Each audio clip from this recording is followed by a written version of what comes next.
सिंह जी, अभी बीजेपी की क्या स्थिति है उत्तर प्रदेश में? मैं पूरी तरह से कॉन्फिडेंट हूं कि BJP absolute majority Uttar Pradesh में हासिल करेगी।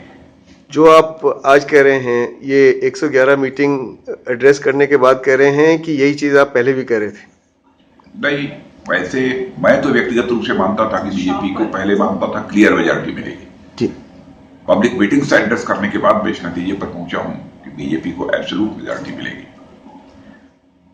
तो ये गठबंधन जो हुआ समाजवादी पार्टी का और कांग्रेस का, इससे आपको कुछ अंतर नहीं पड़ा है, कुछ फायदा नहीं हुआ, नुकसान भी नहीं हुआ? जनता समझ गई है यह बेमेल गठबंधन है और अवसरवादी गठबंधन है, क्योंकि समाजवादी पार्टी जो उत्तर प्रदेश में खड़ी हुई थी वह कांग्रेस का विरोध करके ही खड़ी हुई थी।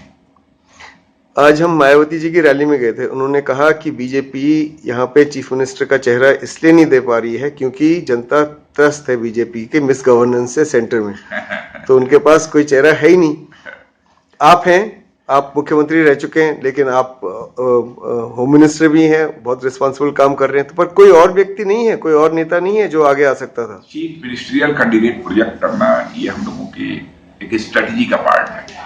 इसके पहले भी जो चुनाव हुए हैं, कुछ राज्यों में हम लोगों ने प्रोजेक्ट किया है, कुछ राज्यों में नहीं किया है।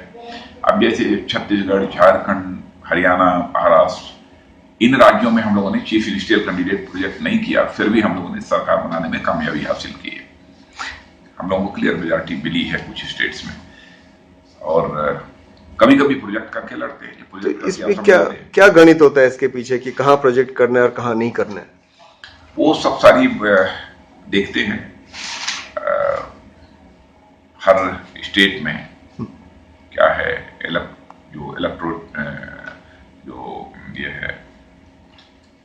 जो मतदाता है उसका क्या है, थिंकिंग क्या है, टेम्परामेंट क्या है, क्या चाहते हैं, कैसे होना चाहिए। बुरा न माने तो एक सवाल आपसे और पूछना चाहता हूं कि क्या कारण है कि बीजेपी विकास की बात करती है पहले सब कुछ, लेकिन इलेक्शन खत्म होने तक कब्रिस्तान, शमशान की बात करती है, रमजान दिवाली में बिजली की बात करती है।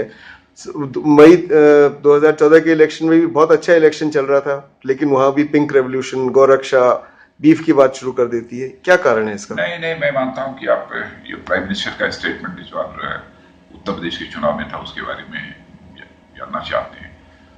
तो बीजेपी का पहले से ही स्लोगन है सबका साथ सबका विकास।